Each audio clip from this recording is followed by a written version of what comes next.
हे फुलं दिसत आहेत ना तुम्हाला गुलाबाची, तर नागपंचमी दिवशी मी पूजेसाठी आणली होती. तर दुसरी फुलंच नव्हते, त्यामुळे गुलाबाच्याच फुलांचा वाटा होता, तर मी तोच घेतला. तर आज किती दिवस झाले नागपंचमीला, तेव्हापासून आज मी गणपतीला आणि श्रीकृष्णाला घातले. 2 फुलं शिल्लक होती, ती एक फुल मी केसात घातलं होतं. तर किती आहेत सुंदर, मी पाण्यात ठेवलेत म्हणून ताजी असतात ना, त्याच्यापेक्षा पण भारी दिसतात. तुम्ही बघू शकता. हे बघा, आता माझं सगळं दुपारचे कामं वगैरे आटपले आहेत. किचन पण सगळं स्वच्छ करून घेतलं आहे. आता हे तेल चपातीचं आहे ते झाकून ठेवते, नाहीतर उघडं काय ठेवायला नको वाटतं, खायच्या गोष्टी असतात त्या. माझं नारळाचं झाड आहे ना, तर मला खूप वाईट वाटतं आहे, कारण खूप छान वाढलं होतं, तरी पण ना त्याला ना कीड लागले. आज सकाळी माझं लक्ष गेलं, मग मी जेवढे किडलेले पानं होते ना कट करून टाकले. हे बघा, कात्रीच्या साहाय्याने इकडे पण कट केलेत, खाली दिसतात कट केलेले. हे बघा, आणि तुम्हाला दाखवते बघा, आतमध्ये ना आळे आहेत त्याच्यामध्ये, इथे पण आहे ते बघा, आतमध्ये आळ्या लपलेल्या आहेत. आता हे सगळं कट करून घेते, ह्याच्यात पण आळ्या बसलेल्या आहेत. ते बघा, तुम्हाला जवळून दाखवते, दिसेल का नाही माहीत नाही, पण पॅक बंद झालं आणि त्यात आळ्या आहेत मोठ्या मोठ्या, ह्याच्यात पण आहेत.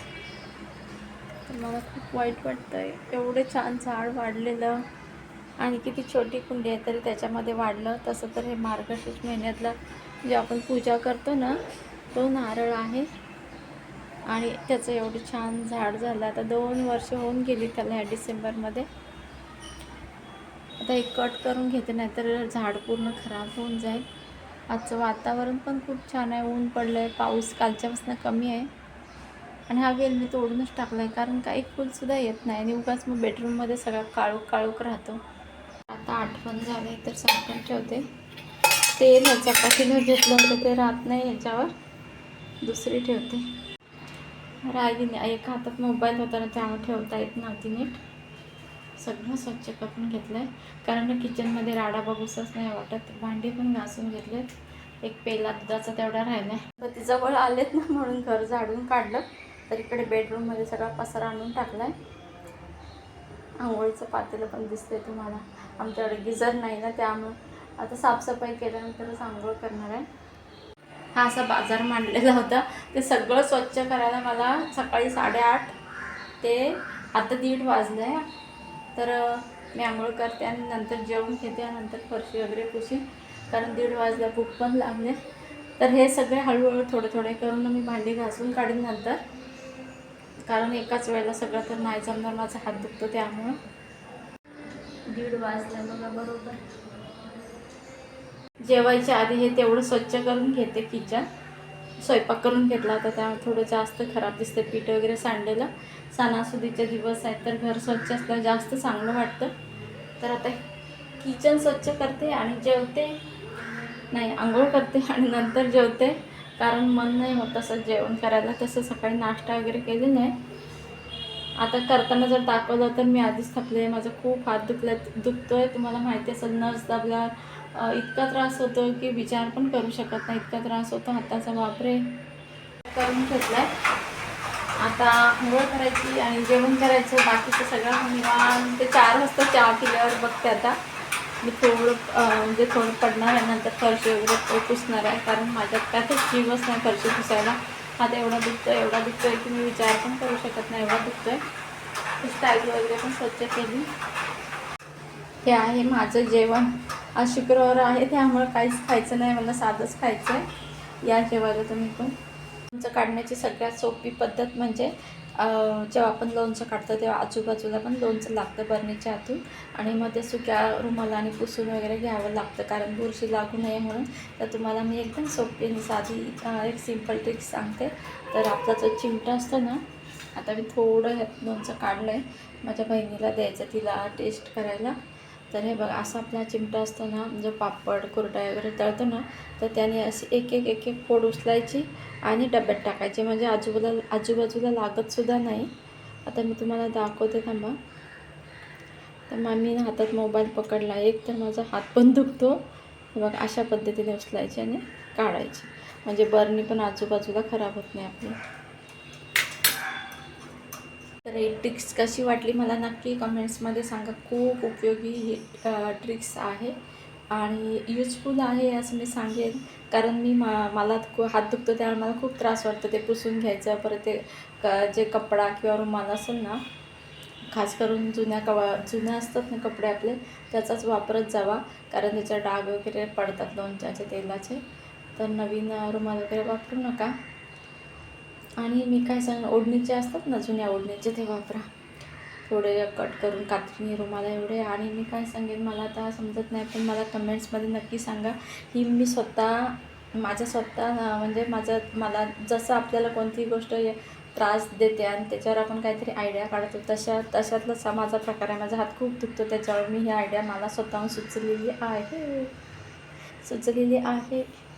मला दाखवण्यासाठी मी शेगडीवर प्लेट ठेवले, म्हणजे छोटं ताट ठेवलं नाश्त्याचं. दूध आणि शेवई आणि गूळ आहे. थोडंसं अर्धा चमचा मी तूप पण टाकलं आहे. तूप टाकल्यावर जास्त टेस्ट छान येते. तर आज आहे आमच्याकडे असा नाश्ता आहे.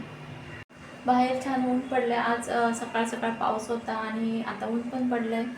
खूप छान वाटतंय, भारी वाटतंय. श्रावण मासी हर्ष, मला काय पुढे येत नाही, जाऊ देत ते. मासी हर्ष मानसी हिरवळ दाटे चोहीकडे. आणि आता ऊन पडलेलं आहे आणि आता श्रावण पण चालू आहे. तर मी सगळी भांडी घासलेली आहेत आणि हे ऑलरेडी गेल्या आठवड्यात मी घासून भरले होते. त्याच्यात जे सामान आधी होतं ना तेच परत भरून ठेवले घासून स्वच्छ करून. तर हा डबा घासायचा. आत्ताच मांडणी मी पुसून घेतली आणि मग मी तुम्हाला जिन्नस भरल्यावर दाखवेन का नाही माहीत नाही, कारण माझा हात खूप दुखायला लागला आहे. आता मी तर व्हिडिओमध्ये नाही दिसत कारण माझा अवतार खूप खराब आहे.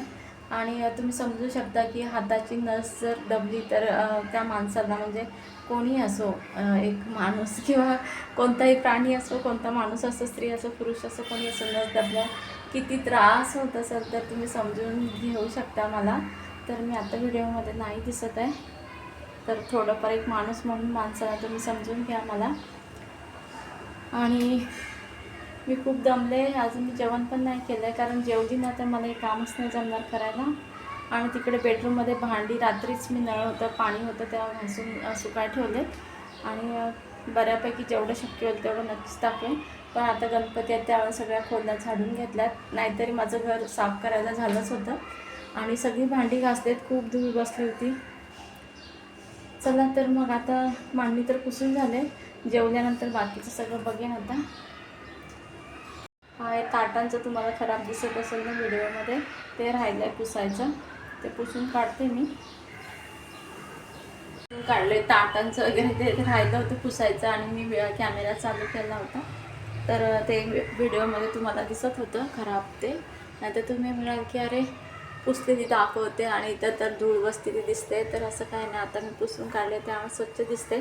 एक लायझॉलचं पाणी घ्यायचं आणि किती खराब असली मांडणी तर लगेच स्वच्छ होऊन जाते. लायझॉलचं पाणी एका रुमाल भिजवायचं आणि पुसून काढायचं. आणि परत एक दुसऱ्या टपामध्ये छोट्या किंवा कशातही जे तुमच्याकडे छोटं भांडं असेल त्याच्यात दुसरा एक रुमाल घ्यायचा किंवा तोच स्वच्छ पाण्याने धुवायचा आणि नंतर स्वच्छ पाणी घ्यायचं आणि परत स्वच्छ पाण्याने पण रुमाल बुडवून पुसून काढायची परत एकदा. मग एकदम स्वच्छ चकाचक निघून जाते.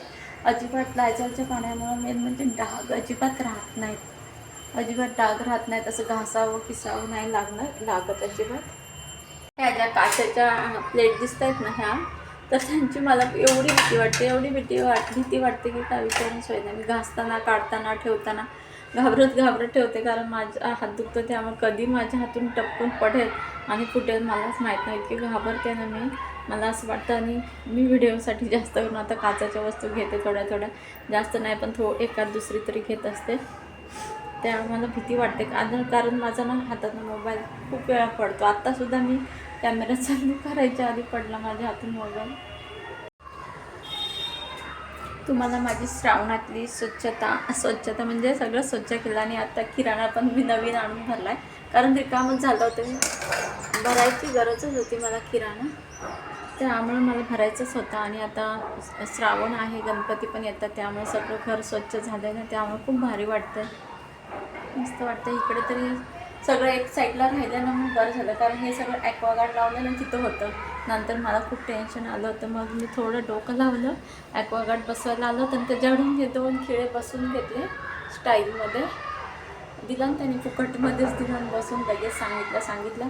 तेव्हा तिथलं सामान, तिथली भांडी इथं राहिली. दिसताना ते थोडं दिसतंय, पण किती आहे ते 3, 2, 5 असे 6, 5-6 वस्तू राहतात. अजून ही एक जाळी राहते तिथं, जे वांग वगैरे भाजायला यूज करते मी, ती पण राहते ह्याच्यामध्ये. तर मला चांगलं वाटतं ते एक साईडनं राहिलं, नाही तर मला कळलं नसतं कुठे लावायचं ते.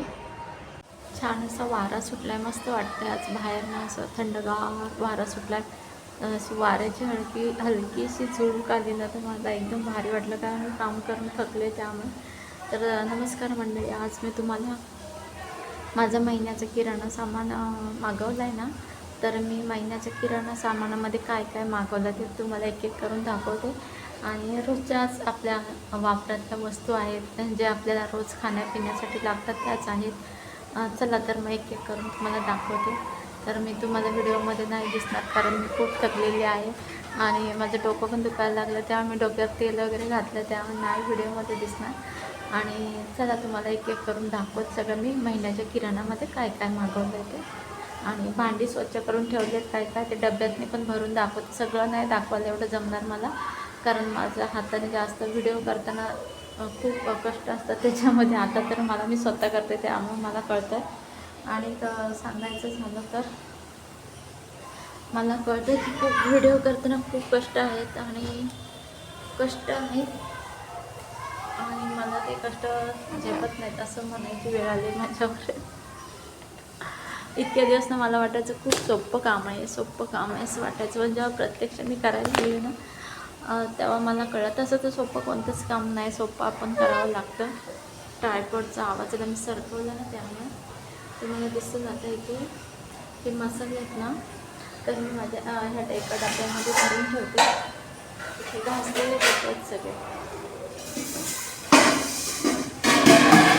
या डब्यामध्ये भरते. 2 प्रकारचे मसाले आहेत. एक लाल मिरची पावडर, ही भाज्या खूप छान लागतात. आणि हा कांदा लसूण मसाला आहे. हा आपण कोणत्या पण रस्सा भाजी, उसळीत, मटणामध्ये पण वापरू शकतो, भाज्यांमध्ये पण वापरला तरी चालतो. असं नाही की ह्याच्यात हा वापरायचा, कशात पण वापरला तरी ते जास्त चविष्टच लागतं. आणि हा शिल्लक राहिलेला आगरी मसाला आहे, तर तो पण संपवून टाकायचा थोडा थोडा करून. तर तो एवढा पण चांगला नाही भेटला मला, पण हे 2 मसाले छान भेटले त्यांना.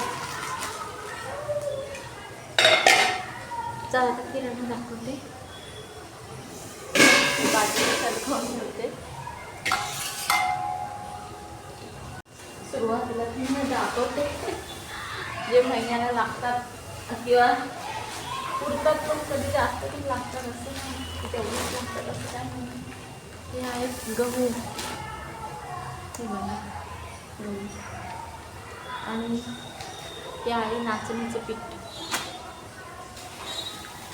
तांदूळ ऑलरेडी शिल्लक आहेत माझ्याकडे, म्हणून मी तांदूळ थोडेच मागवले, 2 किलो. हा कोलम तांदूळ आहे, सुरती कोलम.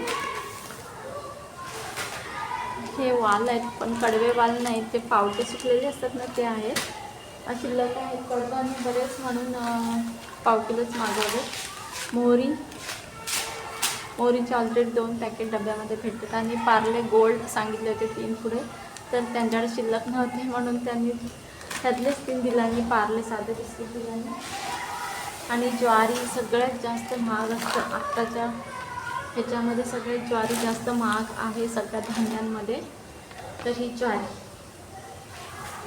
मीठ, आणि परत मोहरी आलीच, सुंठ पावडर.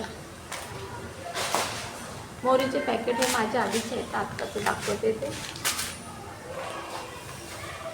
मसूर डाळ, खिचडी भातामध्ये कधी व्हिडिओमध्ये दाखवण्यासाठी. आणि मसूर डाळीची खरं हे पण छान लागते, भाजी पण छान लागते. थोडं वाटण टाकायचं, बटाटा टोमॅटो टाकून रश्श्याची भाजी पण छान लागते, खूप छान लागते. आई करायची होती, जे आपल्याला नाश्त्याला लागतं. ते पोहे अर्ध्या किलोचे 2 पॅकेट घेतलेत, कारण एक फोडलं तर दुसरं खराब होऊन. रवा जो उपमा शिरा करण्यासाठी लागतो. नाचणी अर्धा किलो घेतलेली भाकरीच्या दळणामध्ये टाकण्यासाठी. बदाम मी थोडेच मागवले कारण जास्तची गरज नव्हती. त्यामुळे माचीस बॉक्स दिवा लावण्यासाठी याची गरज असते. खास करून मी लायटर घेतला आहे, पण तो लायटरचा आता काही पेटतच नाही व्यवस्थित. आणि लापशीचा रवा. आज श्रावण महिना आहे तर लापशी मला आवडते खूप आणि घरातल्यांना सगळ्यांनाच आवडते. आता गणपती येतात आणि श्रावण महिना पण चालू आहे. लोक खूप गोड खातात, देवाला खाऊ घालतात आणि स्वतः पण खातात. आज साखर खूप महाग झाले, 74 रुपये किलो. 2 किलो घेतले तरी पण. हे काळं मीठ म्हणजे कशासाठी लागतं, पाणीपुरीसाठी. गूळ, काळा गूळ घेतला आहे. काजलचा चांगला असतो कोल्हापुरी. आणि खजूर पाव किलो घेतला. बेसन, मला हे सगळ्यात जास्त बेसन आवडते सम्राटचे, तर ते आहे. साबुदाणे. आता उपवास चालू आहेत पण मी बरेच उपवास आज धरलेच नाहीत. आज पण पुत्रदा एकादशी आहे. पुत्रदा एकादशी म्हणजे आपल्याला पुत्र प्राप्ती पाहिजे असेल तर पुत्रदा एकादशी पकडायची, कारण त्याच्याने आपल्याला पुत्रलाभ पण होतो. तो उपवास जानेवारी महिन्यात पण येतो आणि श्रावण महिन्यामध्ये येतो. अशा वर्षातून 2 एकादशी येतात ह्या पुत्रदा एकादशी. तर आपल्याला कोणाला जर उशिरा मूल होत असेल तर त्यांनी पुत्रदा एकादशी पकडायची. मग आपल्याला श्री विष्णूंची आणि शिवशंकरांची कृपा होऊन आपल्याला पुत्रलाभ होतो, किंवा जे आपल्याला मुलगा मुलगी जे काय देवाने दिलं ते देव देईल त्याचा स्वीकार करायचा. असं नाही की हट्टच पाहिजे, मुलगाच पाहिजे, असं काही नाही आहे. मुलगा जेवढा प्रेम करत नाही तेवढ्या मुली प्रेम करतात. तो कितीतरी लोकांचा गैरसमज असतो, लोकाच्या घरी जाणार. आपण पण लोकाच्याच घरातून आलेलो आहोत ना. मुलींवर पण प्रेम करा आणि मुलांवर पण प्रेम करा, कोणावर अन्याय करू नका. आणि जे मी तेल वापरते फॉर्च्यूनचं सनफ्लावर आहे हे, त्याचे 4 पॅकेट आहेत. दाखवते तुम्हाला, आता लास्टमध्ये दाखवते. हे बघा 4 पॅकेट दिसले. हां 4 दिसले. आणि आता हे सगळं डब्यामध्ये भरायचं आहे. आणि श्रद्धा लाईफस्टाईल हा मराठी यूट्यूब चॅनल आहे. आणि व्हिडिओच्या शेवटी मी विसरून गेली तिथे आता बोलते. श्रद्धा लाईफस्टाईल हा मराठी यूट्यूब चॅनलवर तुमचं सगळ्यांचं मनापासून मी शारदा सगळ्यांचं स्वागत करते. आणि माझे व्हिडिओ असे बघत राहा. नवीन असेल चॅनलवर तर सबस्क्राईब करायला विसरू नका. माझे असे छान छान व्हिडिओ बघायला मिळतील. आणि आमचा आता पूजेचा व्हिडिओ तुम्हाला नक्कीच बघायला मिळेल. माझ्या माहेरी पूजा आहे तर तिथला व्हिडिओ बघायला मिळेल, कारण का मी आता जाणार आहे पूजेसाठी. तर सगळे एकत्र येतात पूजेसाठी, तेव्हा तो व्हिडिओ तुम्हाला पाहायला नक्कीच मिळेल. आणि सगळ्यात महत्त्वाचं रिन साबण कपडे धुण्यासाठी. हाताने कपडे, तसं तर मी हातानेच कपडे धुते, कारण माझ्या हाताची हालचाल व्हावी जास्त म्हणून. हात माझा दुखतो ना, मग नाही काम केलं जास्त तर मग हात माझा, डॉक्टर म्हटला जास्त हाताला त्रास होण्याची शक्यता आहे म्हणून हालचाल ठेवा म्हणून हाताने कपडे धुण्यासाठी रिन साबण ऑलरेडी आहे भरपूर, पण तरी पण घेतला मी ॲमेझॉनवरून. Parachute, handwash, Harpic power, bathroom cleaner, toilet क्लीनरचं मागवते. आणि परत हँडवॉश वगैरे, आणि परत वॉशिंग पावडर, वॉशिंग लिक्विड वगैरे असतं ना, रिनचं वगैरे. रिनचंच वापरते मी, दुसरं नाही वापरत, कारण हाताने कपडे धुतल्यावर ते जरा मला चांगलं वाटतं. हाताची आग वगैरे होत नाही. सर्फ एक्सेल तर मी नाही वापरत, कारण माझ्या हाताची आग होते जास्त. आणि परत ह्याच्यात गरम मसाला, हिंग, शेंगदाणे, डाळी, खोबरं हे मी तर रिलायन्समधूनच आणते. जेव्हा संपेल तसं आणते. आता हे सगळं घेऊन ठेवते. आणि आजचा व्हिडिओ कसा वाटला नक्की कमेंट्समध्ये सांगा. मी जे आताचं असतं ना तर असं मोठ्या मोठ्या डब्यांमध्ये ठेवून देते आणि रोज वापरण्यासाठी असं छोट्या डब्यांमध्ये काढते. मग ते संपलं की ह्यातलं परत ह्याच्यामध्ये घेते. तर कारण सगळंच एकाच ह्याच्यात नाही ठेवत, कारण ते रोज आपल्याला एवढे जड डबे उचलायला नको वाटतं आणि आपल्याला कामाची घाई असते, पटकन स्वयंपाक करायचं असतं ना, त्यामुळे आता साबुदाणा घालण्यासाठी डबा आणते. बाकीचं तर आता कुठे ठेवायचं थोडा विचार करून ठेवावं लागेल, तर ऑलरेडी सगळे डबे पॅक आहेत म्हणून.